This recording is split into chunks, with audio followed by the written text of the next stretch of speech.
Hey, ghoul friend. It's me, Adrian, or Ayden. Either way, I want to ask you to wish Susto a happy birthday.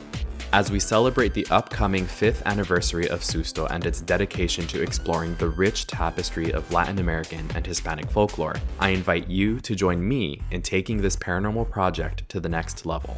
Over the past 5 years, I've delved deep into the mysterious realms of ghostly apparitions, supernatural legends, and chilling tales that have captivated audiences worldwide.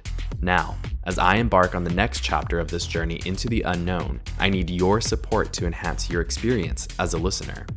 Your generous donation will allow me to invest in a new recording setup, ensuring that future spine-chilling narratives are captured with crystal ball clarity and devilish detail. With upgraded equipment, I'll be able to host ghoulish guests with greater ease and transport you even deeper into the heart of darkness, where legends come alive and the paranormal awaits. Every dollar contributed will aid in advancing the quality of Susto, enabling me to continue preserving and sharing the enchanting folklore of Latin American and Hispanic cultures with the world.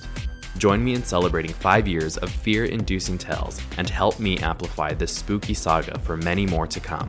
Together, we can unlock the secrets of the supernatural and keep the spirit of storytelling alive. To make a donation, you can visit gofund.me/10bcdc27. Thank you for your support, and may the spirits guide you on your journey through the unknown. Eternally yours, Adrian or Ayden. Either way.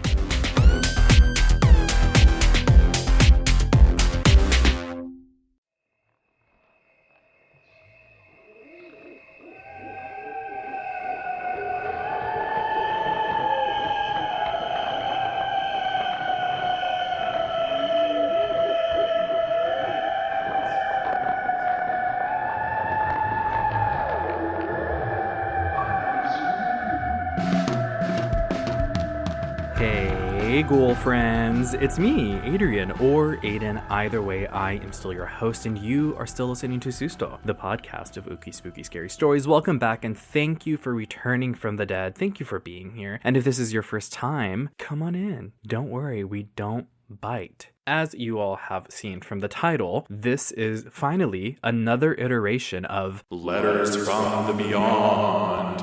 I love reading you all's stories and hearing about your experiences, about stories that have been passed down in your families. So I'm going to get right into it with asking you for your help. If you have any stories that you would like for me to share on a Letters from the Beyond episode, I say it every time, send it in an email to sustopodcast@gmail.com. You can send it via DM on any social media platform. That's at sustopodcast on every single platform. You can leave it in a 5-star review or submit it through the Q&A portion on Spotify, or you can visit sustopodcast.com and hit the contact button. There are so many ways to get your stories in a Letters from the Beyond episode. It takes me some time. They're few and far in between these episodes because I want to collect enough stories to give you like a good, hearty episode. So I'm very excited to get into them. I don't have too many updates. You will start seeing me post about the True Crime and Paranormal Podcast Festival. You can get your tickets. This year it's going to be in Denver, Colorado, and I am going to be taking Susto International. I'm kidding, just across state lines. But this is the furthest that I'm going to be taking Susto. So it's going to be very interesting. I'm so excited. So you'll see it on all of the social medias. I'll be posting about it, but you can get your tickets early for 15% off using code SUSTO15. That's SUSTO15 at truecrimepodcastfestival.com. And again, you can just follow the links in all of my socials. I'll be posting everything up and you'll be hearing about it and seeing it. Aside from that, I really don't have too much. Just again, send those stories in. If you would like to support the show, the easiest way to do that is by leaving a rating, a review, subscribing, liking, sharing, just interacting with the show wherever you are listening. Follow along on social media for any and all updates on Susto. That is pretty much it, so let's go ahead and get into it.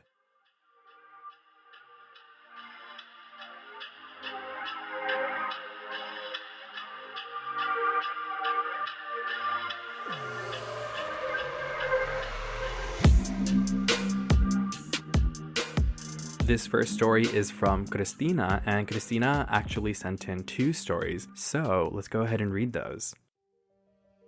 When I was about 13, there was a situation where I confided in a friend that I was agnostic and it resulted in my friend's mom berating me and keeping us up watching nature documentaries and talking about the gospel. You know, the whole, how can birds fly in that pattern if God isn't real spiel. In the next year or so, I fell into becoming a practitioner. My parents, luckily, are very supportive with only one rule: don't summon anything in the house. Reasonable. One day, I was doing research and answering some of my dad's questions because we shared herbs and things, and he mentioned how when I brought up wanting to be a practitioner, he wasn't surprised. He proceeded to tell me about his grandparents who had passed away, how they weren't really good people, if you catch my drift. Him and his brothers were tasked with cleaning out the home after their passing, and when they got to the basement, they found skulls, a cauldron, all sorts of bits and bobs, but they also had paintings. My father took home some paintings. One particular painting of a Pegasus stood out. From what I learned, and what he quickly learned, a Pegasus represents many things, as it is a creature of earth and sky, above and below. After my father brought this painting home, it wasn't long until things started happening.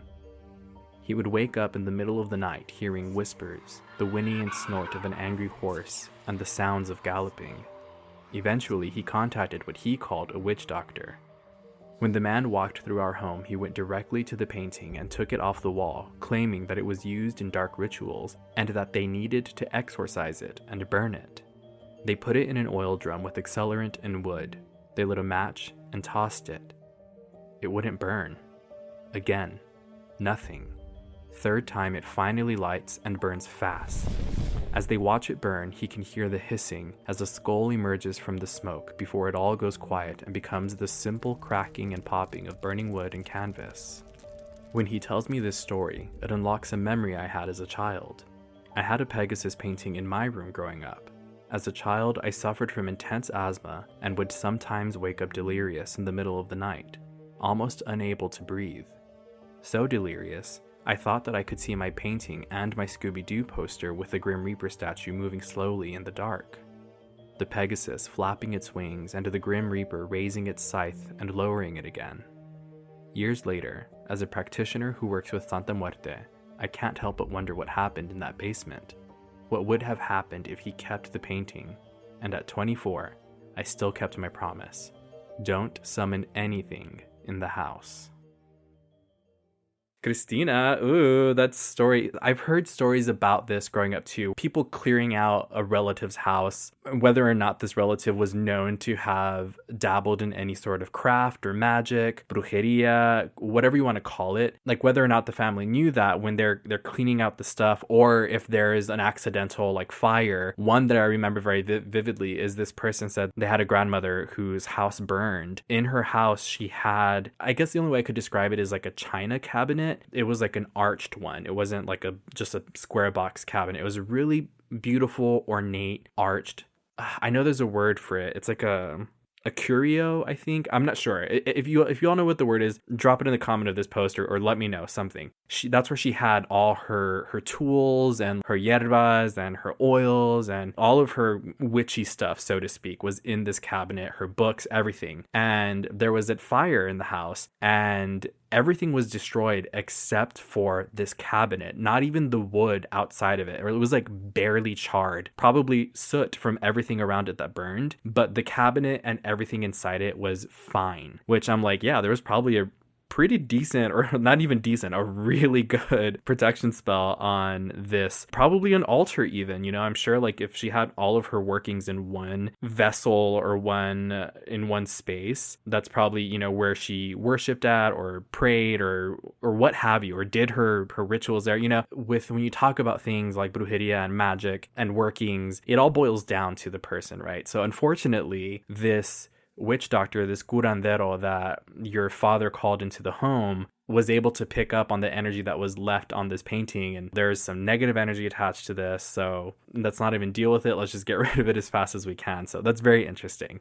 And I also think it's really nice that instead of letting that, just based on this letter, of course I don't know you, but instead of letting that kind of scare you away from this practice, you were still able to approach it with open-mindedness, and you decided to learn more about it instead of letting it like freak you out or anything. I've talked about it in the episode about Santa Muerte. There are so many misconceptions about her, so many negative assumptions about her. All right, let's go into Christina's second story.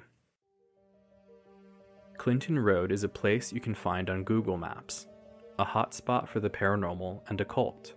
It is also a place I will never again pass through when it's dark. One summer vacation, we were at Wawayanda Lake, New Jersey, and had to find our way home.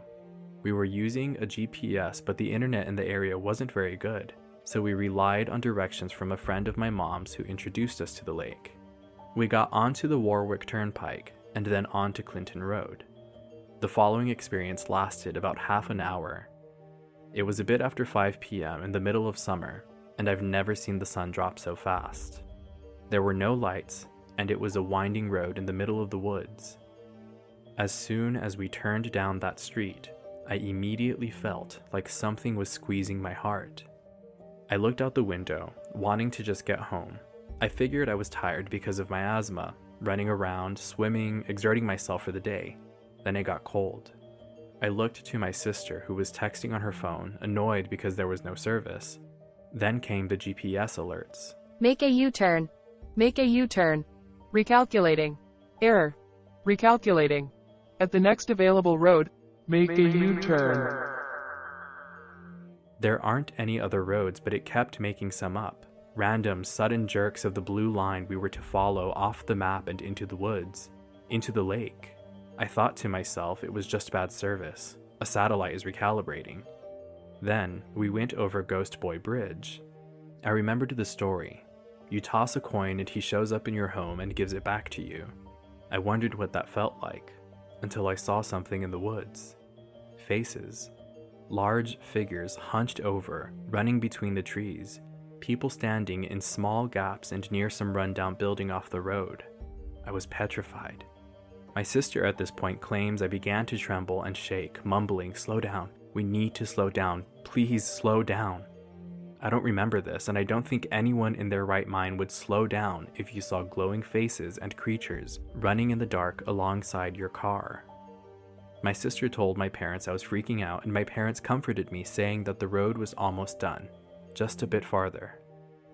Police lights began flashing behind us as soon as we got to the end of Clinton Road. My father pulled over to the side of the road. The officer stopped us for speeding. My father swears that he was going the speed limit, especially since the place has deer and the rare case of a bear. The officer looks at my sister and I in the back seat, my eyes locking with his as my dad explains that we got back from the lake and were going home. We got a warning, and the cop walked back to his car. I looked back to see a typical black and white cop car before looking forward again. The lights turned off. It takes a moment for us all to gather ourselves, and as I look back out the window, the cop and his car are gone. No noise of the car pulling off or passing us by, nor was there enough room for him to make a U-turn and go back up the road. I was never able to find anything on a ghost cop, but I did some research on the road and found tales of a phantom truck, either a semi-truck or a pickup truck that shows up without warning. No sound, just blinding lights that chase you off the road. Sometimes I still see those faces. I think of what could have kept up with a car going at least 50 miles an hour. I wonder about the glitching GPS, and if that boy wanted us to go into the water with him. Christina, that story is gross. I've talked about it before on the show, and the Paranormal Putas actually have talked about it in depth on their show, is the idea of water as a conduit. You know, when they talk about it, they talk about, of course, with portal potties. But yeah, there is this idea that water is a conduit, and water can store energies and spirits, and water represents so many things. I think it would be for people who believe, or for people who think this way, it would be very easy to think like, yeah, of course there's going to be spirits attached to this road if it's near these big bodies of water, right? Especially if there were tragic things that happened. So maybe this Ghost Boy Bridge, the story started because of something that happened to a boy near there. Maybe he lost his life, and so this water held his energy, right? Also, this part about the cop car disappearing on a narrow road. it makes you wonder if these spirits are reliving parts of their lives, maybe even the final parts of their lives. So I'm curious to know, yeah, like you said, you couldn't find anything about the cop car, but I'm very curious to know if there is a story about maybe an officer who died on that road. Like I said, they're kind of just reliving that final moment or that final night of their life. Okay, we're going to move on to some stories from Ale. Ale also submitted 2 stories, so let's go ahead and read the first one. One of my family's well-known stories is about a bruja that chased them over a hill. This happened when I was a little girl, and it's been told and retold since I can remember. As the story goes, my uncle and 3 brothers were hanging out at my parents' house in Mexico. For some reason, they needed to get back to my grandparents' house in the next town over for the night. My uncle's plan was to drop off my brothers at my grandparents' and then make his way to his own house, which are both on the same rancho. The 2 towns are close to each other, separated by a cerro, or hill, which has a reputation for being haunted. There is a path through the cerro that used to be transited in the old days. Currently, most people use the road, which takes longer because it goes around many other ranchos, but is safer and sturdier. That day though, my uncle noticed it was getting late and he wanted to make it to my grandparents before nightfall, so he decided to cross the cerro instead of taking the long road. My uncle had a truck, and in Mexico, people are allowed to ride in the bed of the truck. So my uncle was driving, my oldest brother was in the passenger side, and my 2 other brothers were in the truck's bed. They were making their way when my brothers noticed a bright round light through the tops of the trees. At first, they thought it was the full moon. Then they noticed the light getting closer and brighter. In Mexican lore, witches are believed to come out to play at night as balls of fire, very different from what we usually think of witches here in the US. My brothers, having this knowledge of a witch's capabilities, realized that the bright light they thought was the moon was actually a ball of fire following them. It was a witch. As soon as they realized this, they started hollering at my uncle to step on it, to go faster. "Tío, una bruja! Dele, dele, rápido!" they yelled. My uncle's eyes widened in disbelief as he looked through his rearview mirror. It was a witch, and it was gaining on them. My tío floored it. My brothers held on to what they could as the bumpy road threw them up and down. They don't know how, but all of a sudden the ball of fire was above them. It slowly made its way to the passenger side window, where my oldest brother claims it got so close he heard it tap on the window. Everyone was scared. My brothers held each other and closed their eyes tightly. They didn't think they would make it. Then, as suddenly as it appeared overhead, the ball of fire slowed down. It gave my uncle enough time to make it out of the cerro. His house is one of the first houses right at the border of the rancho and cerro. He quickly pulled into his patio and everyone ran into his house. Once inside, they locked all the doors and ran to the living room. The living room has a big bay window that looks out to the street. There, they saw the fireball witch, hovering, staring back at them. The ball stayed there, perhaps waiting for them to come out. After a few minutes, it began rising up and then disappeared into the night sky. Okay, Ale, I have to admit, okay, first of all, I love this story. Primarily, the reason I love it is because I don't think I've ever really heard of a witch transforming into a ball of fire. Typically on this show, I've talked about witches and the power of transformation, but it's usually birds that they turn into. That's like the common or the most common idea is that they turn, the lechuzas, either that or like with the tlahuelpuchi, they can turn into like a turkey vulture kind of hybrid. It's always this idea of birds, right? Transforming into things with wings or even transforming into other people. But this thing about a witch turning into fire, it was a new concept to me when I read this story. I just found a video. I'm going to post this on social media. This is from The Sun, the UK edition, which I think is like a tabloid. So I don't know, take this with a grain of sand or a grain of salt. But it says that it was recorded by a family in the city of Monterrey in the northeastern Mexican state of Nuevo León, who claim it shows a burning witch flying into the air. The video shows a fire on the ground, which then launches into the air while the person recording the scene can be heard laughing. Honestly, that would be me. I'd be like, you better work, witch. Okay, I'm gonna watch this video real quick.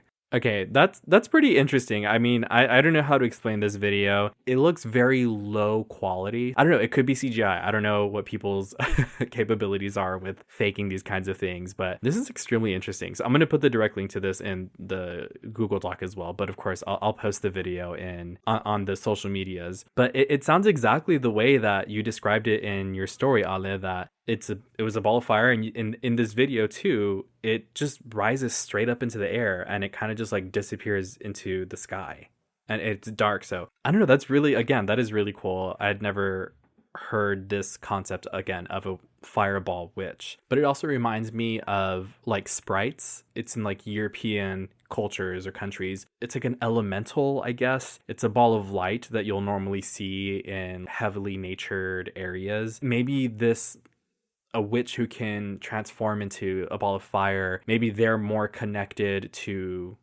nature in their practice. I don't know. If you're a witch who can turn into fire, please write into the show and let me know. I would love to learn your secrets. But yeah, that video was really cool. Okay, so we'll move on to Alice's second story. This next one is a story my father tells. He said his grandpa told him this story.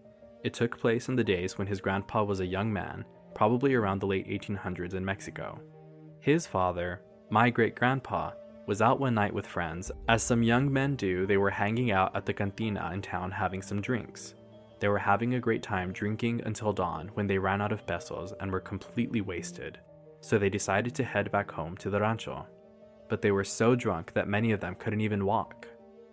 Then they noticed a donkey just wandering around without an owner. They whistled to the donkey. "Burrito, ven burrito," they called. The donkey took a step and stopped. They stumbled a few feet and made their way to the donkey. One of my great-grandpa's friends got on, then another, then another. The third friend turned around and saw that there was still room on the donkey, so he said, "Súbanse, todavía hay campo." So my great-grandpa got on, then another friend, then another. They went on like this until all 10 friends were on the donkey. As the last friend got on, they began to sober up and they looked back at each other. All of a sudden, it hit them. This was not a donkey. They moved so fast, they stumbled on each other trying to get away. It was El Diablo. My father says his grandpa told him this story as a way to discourage him from drinking or having vicios, or else El Diablo might pay you a visit. A very moralistic stance, but one very fitting for those times. Okay, Ale, I have never seen a donkey this big that can fit 10 people, unless they were like just sitting on each other's laps, literally piled on top of this donkey. But this definitely sounds like an old wives' tale, or like, you know, this is some shit that your great grandfather made up to keep his kids in check. But that's still funny, still cute. But hey, this idea of, you know, the hoof and the devil, when the devil is dressed as a human, he always has a hoof. So maybe this is his donkey form because it has hooves. I don't know. Speaking of the devil transforming and having a hoof when he's a human, someone sent in a story about their version of a handsome stranger, and this is coming all the way from East Prussia, which I believe is somewhere in Russia. Let me see. Google says the northern part of East Prussia is the region of Kaliningrad, Russia. The city of Kaliningrad was originally known as Königsberg. The southern part is so Russia. Oh, it looks like it spreads from Russia to Poland is what I'm seeing in this really quick Google search. So, because again, I'm not a geologist. I'm not an earth doctor. I don't know places. This story was sent in from a Johnny and his coworker, Kay. And this is Kay's story by way of Johnny. So, Johnny, thank you for getting this story from your coworker. This is her version of The Handsome Stranger, and it goes. My grandmother was born and raised in East Prussia during the 20s and 30s. When she was 17 years old, she and her friends loved to go dancing on weekends like most young people do. Almost every weekend, there were fests for different reasons. Bread fest, fish fest, wine fest, harvest fest, you name it. Each fest usually featured a dance on Friday nights with a local band. Back in those days, it was a different kind of music. However, youth wasn't that much different from today. They gathered with their friends and danced the night away. One night, it was Good Friday, which is the most sacred holiday in the Lutheran religion. There was a dance scheduled. Most people in the area my grandmother grew up in were Lutherans, so naturally, my grandmother's parents were not in favor of her going dancing with her friends that evening, so they made her stay home. It was considered sacrilegious to play music or even worse, go dancing on a Good Friday. Not even the church bells were going off on that holiest of holidays. Some young folks from the neighboring village, however, despite their parents' disliking of their idea of going dancing on Good Friday, snuck out of their houses and went to the dance anyway. It was a rainy evening, darker than usual due to the cloud cover, and very foggy. They danced for hours until one handsome stranger caught the attention of all the girls at the dance. There was whispering between the girls. They were making bets on who was the next lucky girl to dance with the stranger. Tall, dark hair, and the greenest eyes they had ever seen. He also had a distinctive foreign accent. He was a stranger indeed. No one knew who he was nor where he came from. He danced with every girl that evening, much to the disliking of the local young men who saw him as a rival. But something about this stranger captured even these young men and prevented them from starting a fight. As the night went on, all the girls felt tantalized by the stranger's presence, almost to the point that they were hypnotized by his looks, charm, and dance. They were lost in the moment. As the midnight hour was nearing, the stranger danced with a beautiful blonde girl from the neighboring village. She was captured by his smile, completely focused on his eyes, forgetting the world around her, only having eyes for him. He started spinning her, faster and faster. She couldn't get away. Then suddenly, a huge cloud of smoke appeared where the two were dancing moments before, and the handsome stranger had disappeared. The girl fell to the ground. Her eyes were wide open, her face petrified. Her hair had turned gray, and she laid lifeless on the dance floor. As people rushed to help her, they sadly found her dead. Her body was cold, so cold as if she had been dead for hours. They picked her up and moved her off the dance floor. What they found under her was so inconceivable, so horrific. The wooden floor was scorched, and only one print appeared, the print of a hoof, the devil's hoof. From that night on, there were no more dances on Good Friday in the region.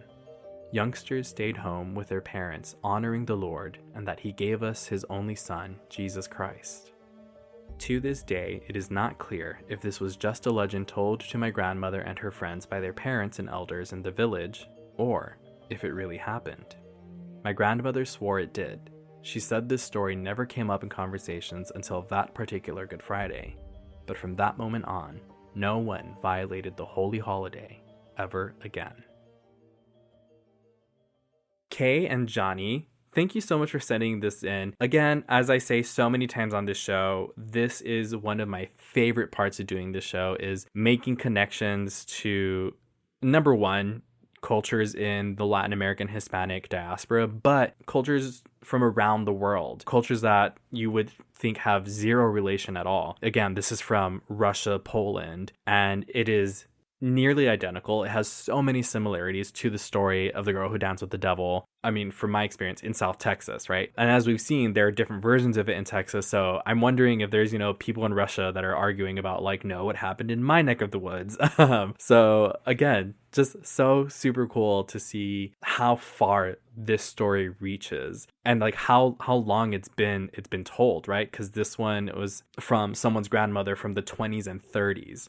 The story of the girl who danced with the devil in McAllen, Texas, and in San Antonio. Usually the ones in Texas, they happen around the 80s, but I'm sure that there are versions of that story that happened decades before that as well. I kind of want to put, if anybody knows how to code, this is a real call out, by the way. If anybody knows how to code, how to make interactive maps, reach out to me, because I've had an idea for quite some time, but I would love to make this happen. So you know how people have those Santa tracker maps, where they're oh, I just saw Santa in this area, but they're the ones that people can put submissions in. So basically, I want a map of the world, but I want people to be able to drop a pin and say, I heard a story of the girl who danced with the devil in this area, right? Because again, it's happened in so many different places. So I don't know, I just feel like it'd be fun for like an interactive thing for people to drop a pin and drop their version of the story, because it's happened so many different places and in so many different ways. So if you all know someone, or if you are that someone, please let me know, reach out to me. I would love to get that ball rolling. Or if it already exists, if that map exists already, send it to me. But yeah, thank you everyone for sending your letters in.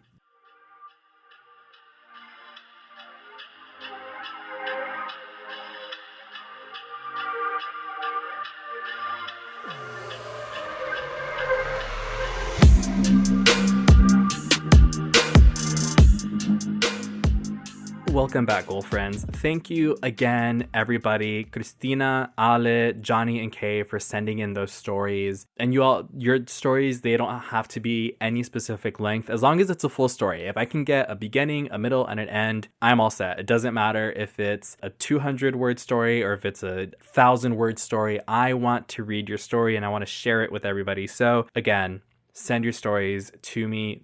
So many different ways to do that. Email, DMs, podcast platforms, the website, whatever you want. Speaking of the website, if you all haven't checked it out, please go and check out the Susto store. I've got some really cute merch with that super cool chrome design. I also have some stuff with the cover art Susto on it. And if you have ideas for merch, let me know. I had a friend give me an idea for some merch that I'm going to design. So yeah, if you're like, oh, I wish this existed for Susto merch, let me know and I will work to design it and have it made for you all. With that being said, and as I said before, not too many updates. I'm just very excited for 2024 and to get things rolling. You can keep up with any and all updates on the show by visiting the social medias. That's at Susto Podcast on every platform. You can also visit sustopodcast.com. I'm going to work really hard. I should put that on my vision board too, to keep that website really updated. And just, I don't know, you all can also let me know what you want to hear on that, because there's a blog feature too. So I can get on there and just